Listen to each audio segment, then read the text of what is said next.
Hiç yaş kardeşler esenlikler oğlu ile dağıtılmıyor. Çün ine ataparağın başladan bir iş vardır. Ulu işlerin yeri. Yani Exile Lab dip International bizim bir kanalımız vardır. Milli Hafız Komitesi değişli. Bakti emelanın üstünden bir açıklanan temalar var. Sonra da mümkünçülüğünüz bolsa yazalım, koment yazın, like basın, garaz. Türkmen dünyasına ya da Türkistan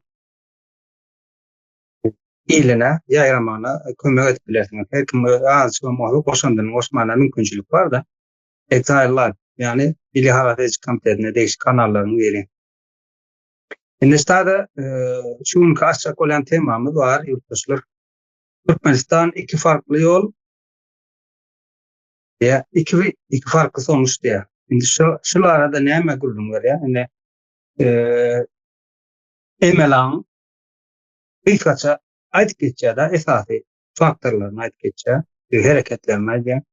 Sonunda ne için diye yani 1991 yılda Sovyet dargan diye Sovyet birleşikliği ya da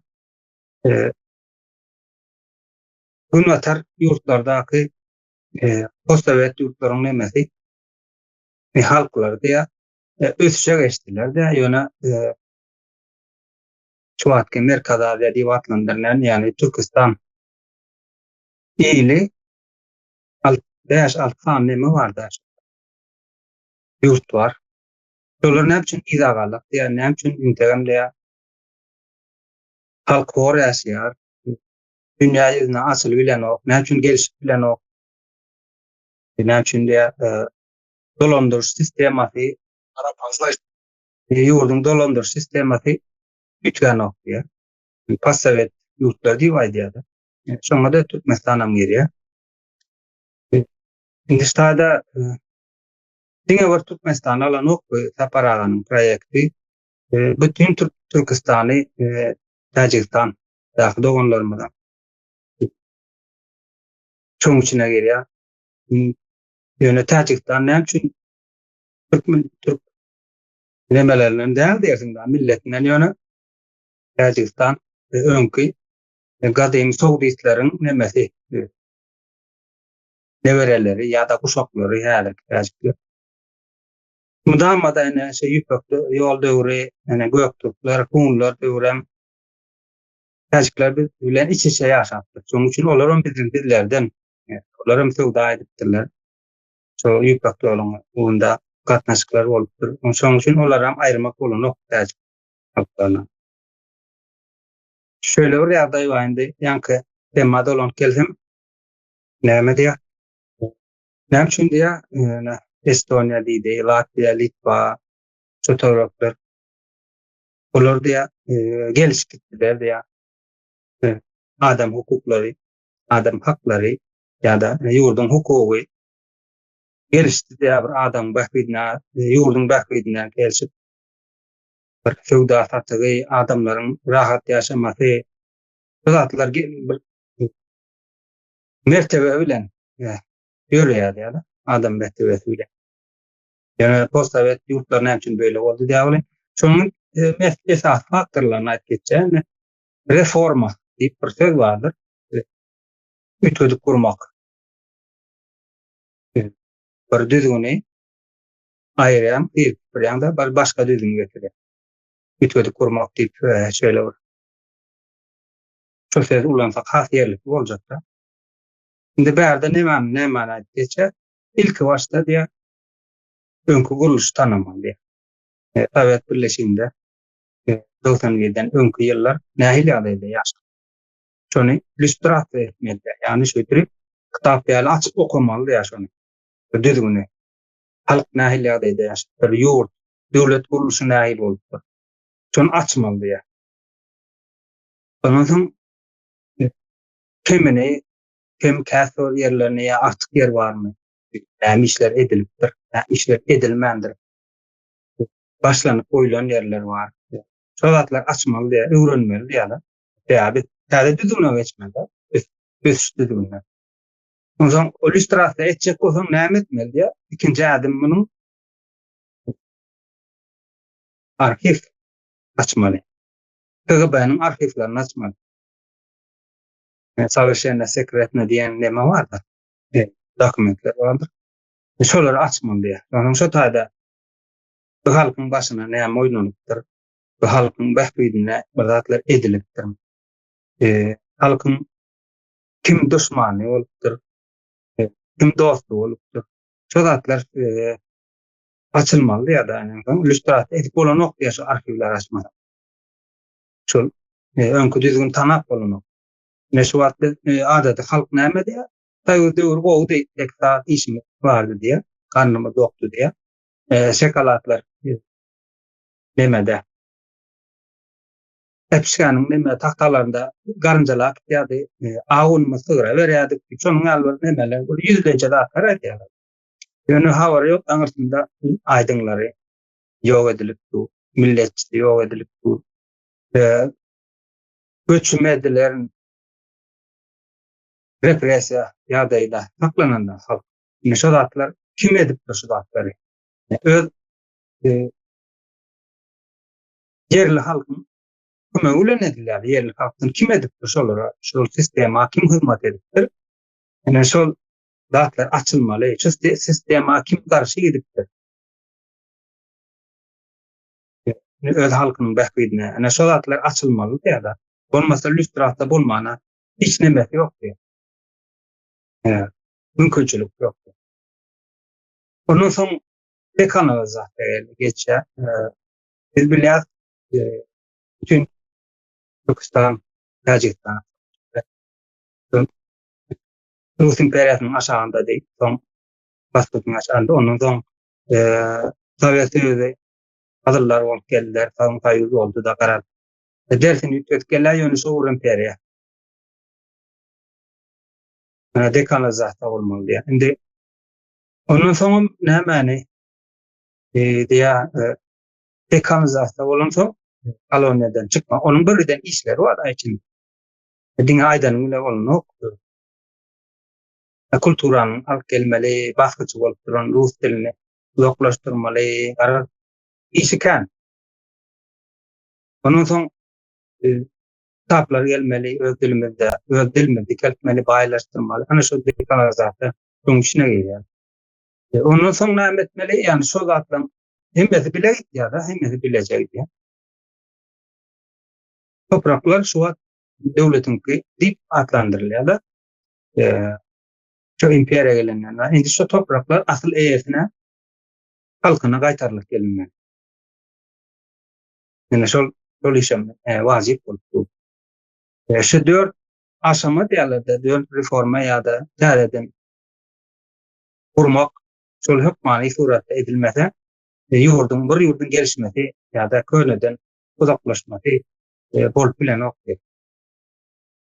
Men saýda durýan, hemmesini ýerinde hemmesini dowam eder, kardeşlerimiň aýtjaklary bardyr, diýjekleri bardyr, söz bereliň. Oğuzhan kardeş, buyur. Salam kardeşler. Geç ýaşy oğu diýili. Hakykatdan hem şu lustrasy edilmeden hiç bir zat edilip bolmaýarlygyny şimdi gördük de.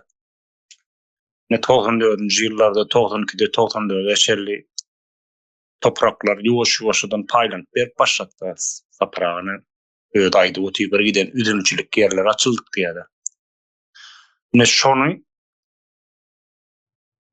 ýene de diýär bir ýarym ýyl, 2 ýylçyk diýär degmedik bolsalar diýär biz tutuş ýurdu geçirdik diýär şoňa diýär. Ýöne näme üçin şoňa ruhsat bermediler. Sebäbi ruhsat berilmedigi, lustrasiýa edilmedigi üçin ruhsat berilmediler de. Şol lustrasiýa ediljek hem özleri başynda oturarlaryň özleri lustrasiýadan geçmeli da ilki bilen olaram şo Rus imperiýasynyň goýguden adamlary. Mene şol lustrasiýadan geçirilmedigi üçin topraklara berilmedi. Bütün üstesinde de owadan diýip türmäge saldylar. 96'da başladı. odan türme 2002'de de utardy bolun.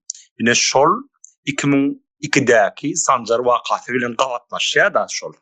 Bilen şonu ýürüýtelep şol aýdyň adamlary temizlemek üçin edilen oýun eken da. Ne öz türkmenimiz öz halkymyza nähili eziyet ederligi şo ýerde belli bolýar.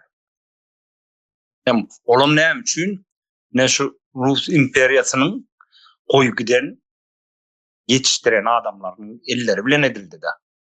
Ne halkyň lustrasydan halk islemedi da. Halk islemedi üçin ne enelerimiz atalarımız şu istemediler. Şonu da istem bolsalar ne bugullere düşmez diyen biz. Ne bizim enemiz atamızın tiyetini çıkarmadıkları bizim nähili ahjugullarımızın yaşap gördüğümüz de. Şimdi bizim tiyetimizi çıkarmasak bizim çağalarımız bundan beter olacak da. Şonun için şu 4 sütün Türkmen täzeden doğmak için en önemli bir meseleň biri. Sen adam şekilli bir döwlet kurup bir yaşamak isteyen bolsaň şu 4 tütüni dikel daýmaly. Lustrasiýa ediljek, arhivler açılıp halka kimin düşmanlygy görkezdiljek. Kimlerin eli bilen şu güne gelelliklerini bilmek üçin halk ne sonra da lustrasyýadan soň halka toprak paýlap berilmesi. Ne şol lustrasiýa edilmän ýene de toprak berilen bolsa ýene de elinden alja kellerden elinden almakyň iň goly ýoly suw bermediler diye. Suw bermese kim barja o ýerde çaňap ýatan ýerde. Ne edilen oýullar da ne lustrasiýa bolmadyk nemede. Ne halk şu zatlara düşünmesi gerek. Ne bizimdi şunlar hökmen lustrasiýadan geçirmeli. Ene tamamdan deme eden ýalňyşlygyny biz gaýtalamaly däldi. Şu wagtda. Evet. Doğru. Olaryň göýeren ýalňyşlygyny biz gaýtalamaşylan hemmesini lustrasiýadan geçirmeli. Edil özmeden geçmeli şol lustrasiýadan. İlk başta özmedi geçip başlamaly şol lustrasiýadan. Bilen o lustrasiýa diýseler bir gorkup bermesin halk. Senin nähili halkyň eden etmişin orta çykjak. Yani halkyň bir zulümlik etmedik bolsaň nämeden gorkýan? Gorkarlyk zat ýok ki. Bu sadece eden etmişler orta çykjak. Bizim 50.000 üstünde diye türmeden geçirilip öldürülen adamlar. Bu 2. Dünya Savaşı'nda ya da şu an Ukrayna'da olmadan bunlar ya da. Bu katken adam öldü. Bu uruş yok, parahat bir yurdun içinde. Şu an Wolfgang kardeşlerde ortaya nimetti da toval ýüze çykýar. Doğru. Indi şol tuwermen guradylan üzümler bar, topraklar. Indi şonda ýani şöyle krat geçdiňde yerli türkmenler bilen edildi diýen ordan. Indi şonuň bir neme ady bar, akademik ady bar da gibrit urşu diýerler. Taňa nemen görkezýärler türkmenler. Ene öz türkmeniň aýyna diýen taýla diýen bu adam diýär. Şolaň eli bilen hem Moskwanyň nemesine diýär. Doğru. Maslahat isnet ýa-o. Diýmek sen görýän türkmen edip özümki diýen geçirimli diýen aýborla. Yani aslında ol türkmen Moskwanyň hyzmatynda, yani seni gariplaşdyrýar, senin mertebeň depkilýär, bara topragyň gaýtaryp berilen o. Bara edilen ne diýerler da? Çyğmal. Şu gibritni onda şu wagt gibrit dursun tam dowam etýär da türkmeniň üstünde. Edil şu taýatda da dowam edip durýar. Şimdi şol täze türkmenistan gurulyp lustrasiýadan geçirilmeýinçe şu gibrit duruş dowam edýär. Yani şu millet ýurdun daşyna çykyp bir çıkanam ýygyna gidesi gelen oga. Şolar ýaly öz öýünden bizar bolan bir millet boldy gaýdy. Öz öýünden bizar bolar. Yani Açlık içeride. Yo. Yiyecek sorun aladı. Böyle sağ ol. Ýaşy, sağ ol. Arslan Bey buyur. Sağ olun Medan Bey. Esenlikler, yurttaşlar. Ben şu illüstrasiya hakkında ayıp geçmek isteyen de hazır bizim halkımız yurt dışında da okul bitiren yaş kızlardan başlayıp da pensiye çıkan 60 yaşlı enelerimize, erkek adamlar hem şu taylarda yani Türkiye'de de ya Rusya'da da bir yerlerde iş edip çıkardı. Şoların özünden gönlünü sorap görsen çıkasın geliyormuş. Şu yaşta değilsen iş çıkası gelmedi şoların. Türkiye'de mesela 20 yıldan geçip giden ildeşlerimiz var. Şolar ahtıkları, çoğulukları bolu giden anamaya şolar mesela. Yakıyamış olara şunu yaldırmış. Yok yakan yok. Kim ettirdi bunları? Kim şoları 20 yıl bunların akraşeniyalara düşürdüler.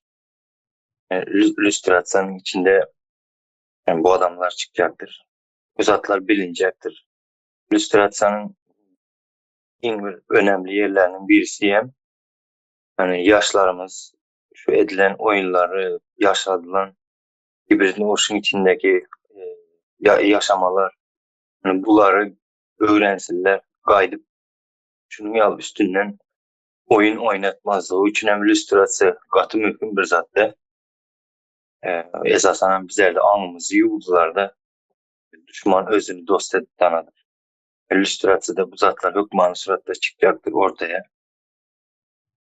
Son yankı bizim halkımız böyle dışarıda çıkıyor. Bir yere iş yaparacak olsa hem iş sonrası hem yankı özünü müretle yankı yalvarıp günlerinde telmirip iş sorayarlar da. Yani özünü müretlemekte katı elbet ağır bir kıyın bir aşağılık Gördüm. zat yok kendi. O var.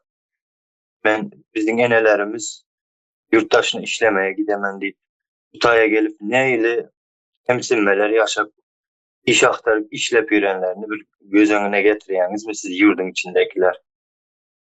Hükümetin başındaki oturanlar ya şu an hizmet edilden yallaklar. Enelerimiz şu şeyle bir özünü müretledi. Ben falanca iş elimden geledi. Ben çakkan mı? Yok. Hiç kerim ağram idi keselim. Yok dedi. Var yeri keser bizlerin enelerimizin. Şey edip özünü yere serip iş aladılar. İş aktaradılar. Kim bizi bay toprağımızda şunun yalı yaşadı oturan? Zatlar bilmin geçelim indi biz.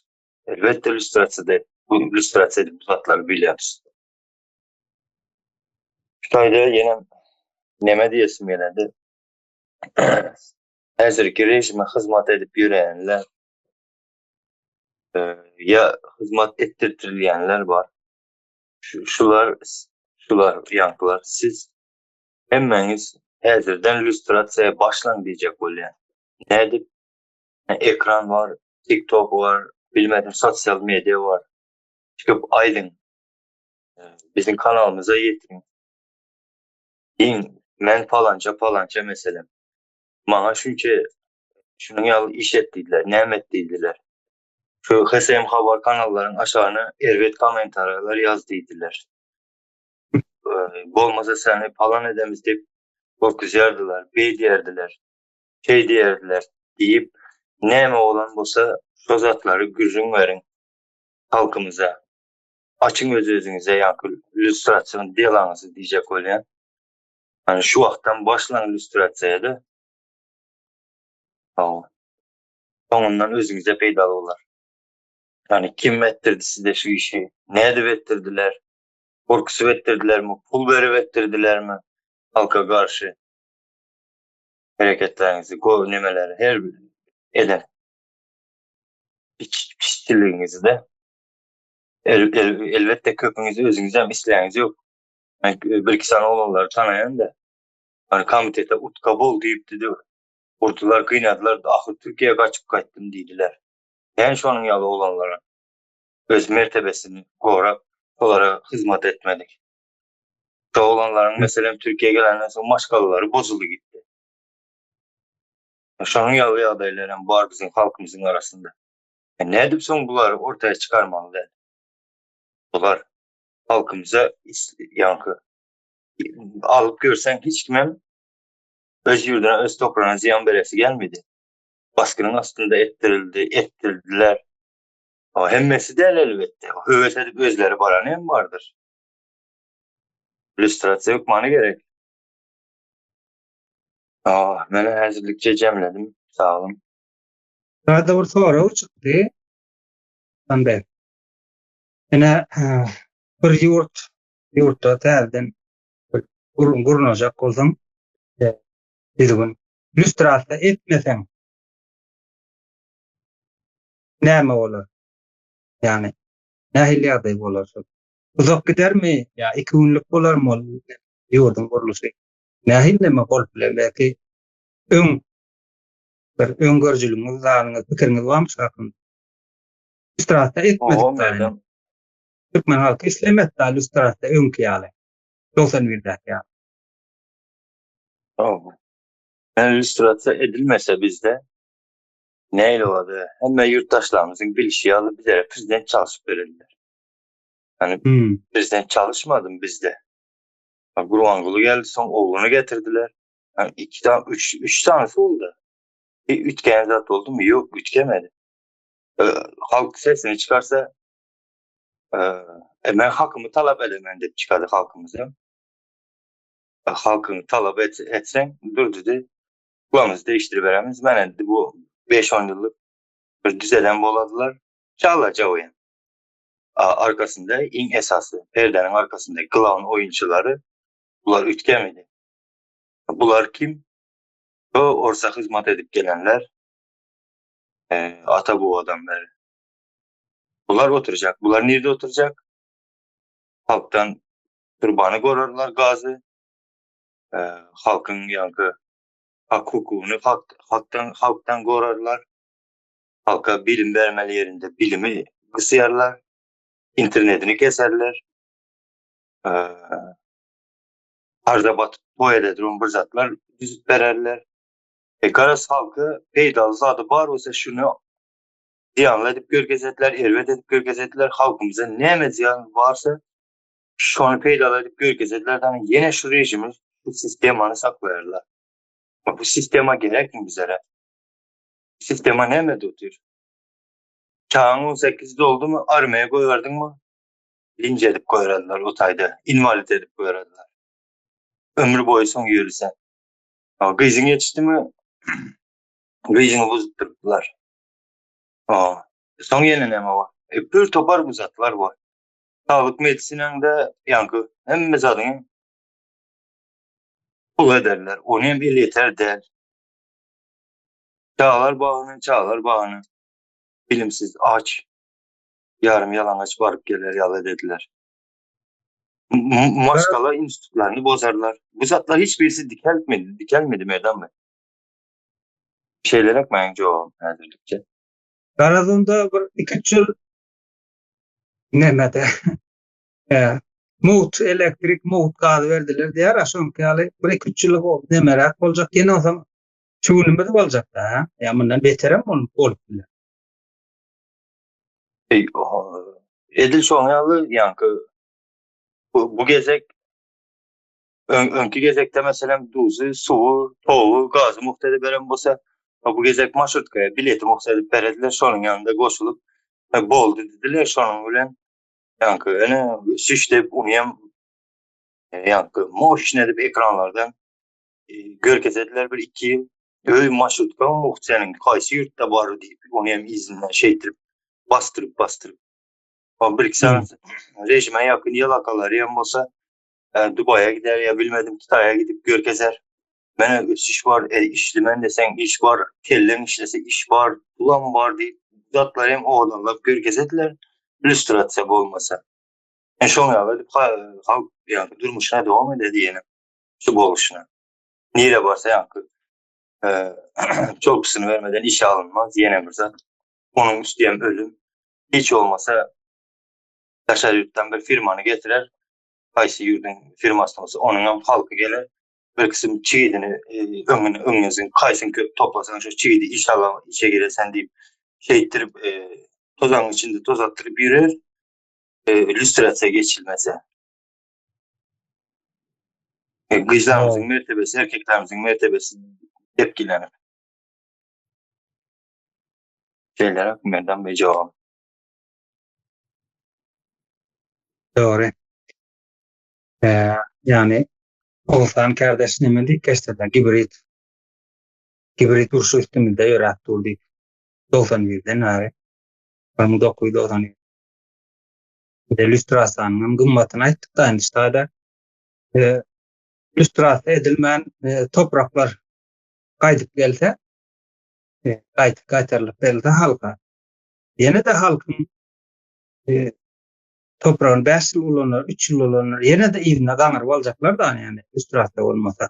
Yine sol önkü emeldarlar, yaşı oların çağırları hemenin başına geçecekler. Hakimiyetin başına yani hakimiyet dolandırma emet var da usullerin önüşken de. Yine de sonun yani yine de 5 yıl toprağın olanlar yine elinden hukukun gidecek. Oğuzhan kardeş buyur. Evet. Şu gibrit duruş deydi ya şu vat. Hakikattanam. Biz hakkımızı köçe çıkıp yine başka devletlerde bolýanlar. Hakkını talep edýändirler. Tamam eden wagtlaram ýöne keje dad edýän däldirler. O ýok ya, o ýok, bu ýok diýen däldirler. Tutuş konkret sistemany ýitgetýändirler. Bilen çıkan wagtlar. Bizim halka şu köçe çıkmany öwretmeli.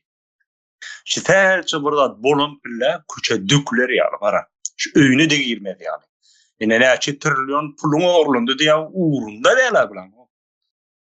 Ya daha da ödünük der. Daha da ödünük olmadı. Şonun ödünük olmuyor. Şonun nemesini bilen oklar. Ödünükligini bilen oklar diyecek oldum. Terap bilen o. İmtiraf bilen oklar. Doğru edýän. İmtiraf bilen. Näme sebebi hiç bir zaman taňa şonu tenkligi ma'lum edilmedi ya da örküdilmedi ya da öwredilmedi diýeýin. Hiç ýerde öwredilmedi. Näme diýe? Ay prezidentninki diye. Prezidentin olan asmandan gelmedi ki. Halkın içinden saylandı. Halk sayladı. Prezidenti o zaman halk saylak getirir başka. Olan bir de hizmet etsin. Olan 4 yıl 5 yıl ondan diye otursa 2 dönüm oturmalı. Ondan diye nahile olanda da oturma hakkı yok. Bizimkiler şu da bilmediği için bu sefer halk köçe çıkmanı öğrenmeli. Köçe çıkıp hakkını talep etmeli. Ya sen yine de tayince alıp versen, yine de alıp verirsin, yine de ertibirde bolsa, yine de oturacak. Ay, şu atkı bolup görüşleri aldı. Bu sefer Türkiye'de gitmen başka bir devlete giderler. İşlemene deyip. Bunlar bizim halkın düşüncesi şey. Geleceğini görülmedikleri için.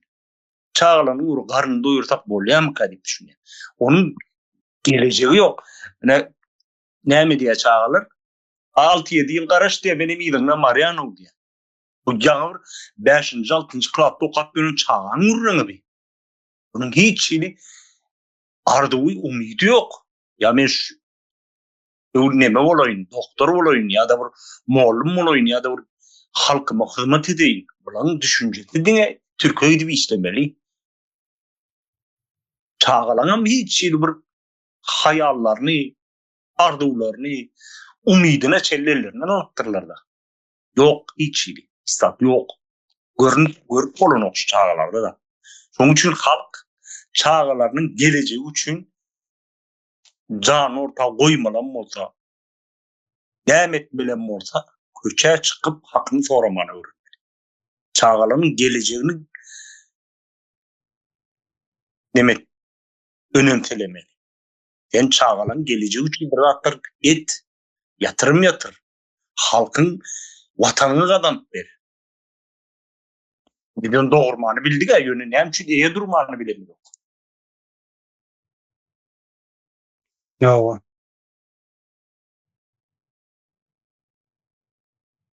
Öyle yani aklın kardeş elini aldırıp durdu. O Biraz şu hakkımız diyen yerine bir düşüncem var. Şular ayıp geçeyim de. Biz yankı hakkımızı talep edemiz desek bu bizim yankı düşüklüğümüz, an düşüncemizin pesliği mi? Hani özümüzü aşak uruyuna koyup gürlediğimiz ya pozisyonumuz sonuk yalı oladı. Biz hakkımızı talep edemiz demek bize yanlış. Biz hakkımızı koramalı. Cennetkar topardan, şu işlep duran sistemadan biz hakkımızı koramalı ve kanırıp almalı. Yani ben hakkımı talep edemem dedim.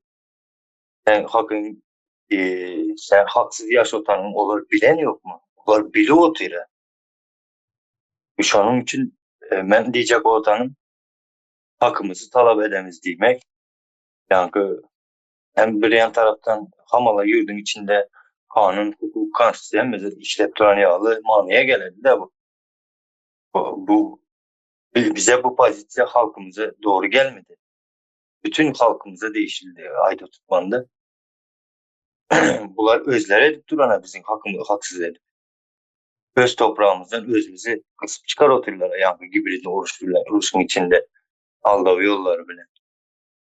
Şunun için ben diyecek otanım hakkımızı talep edemiz demek bu bize yanlış geledi. Bize hakkımızı verecek olup oturan yok. Hani hakkımızı koramalı biz. Ben şunu şeyle diyecektim. Şunu boşun dedim. Sağ olun. Öyle. Kardeşler, düşüncelerimizi ayttık, diydik. Sada Cemile ve sen olur mu kadip düşünüyordu? Biz koşuyoruz, bağırsa koşup bilirsiniz. Ümmet, kardeş buyur.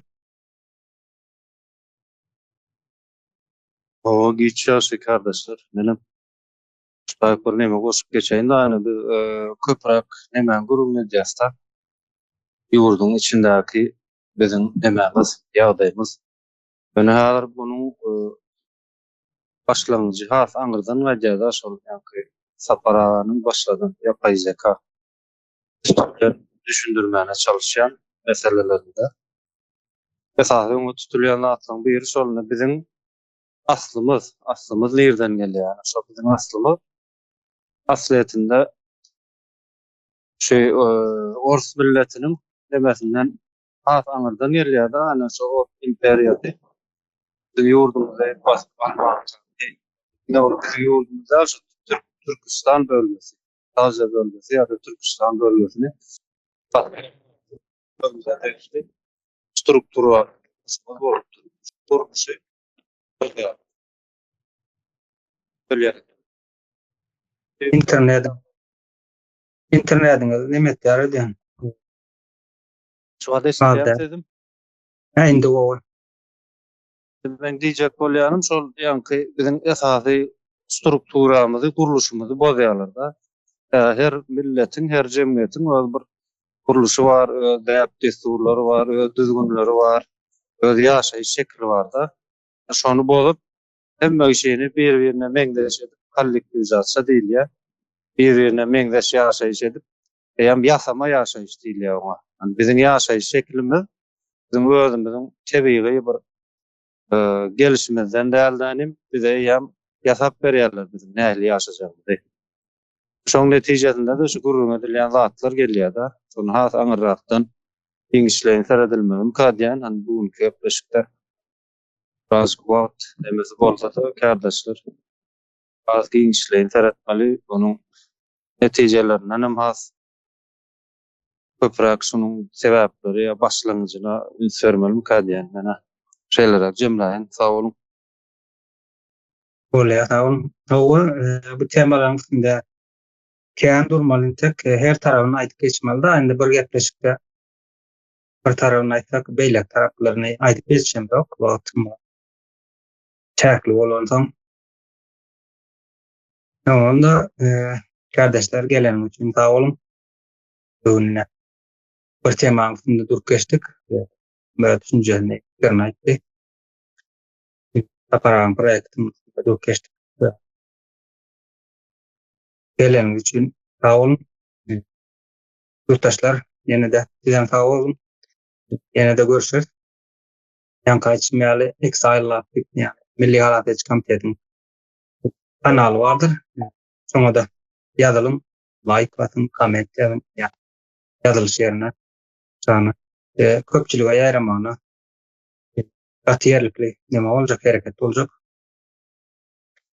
Ya şonda sag oturum, ogdy ile esen olsun.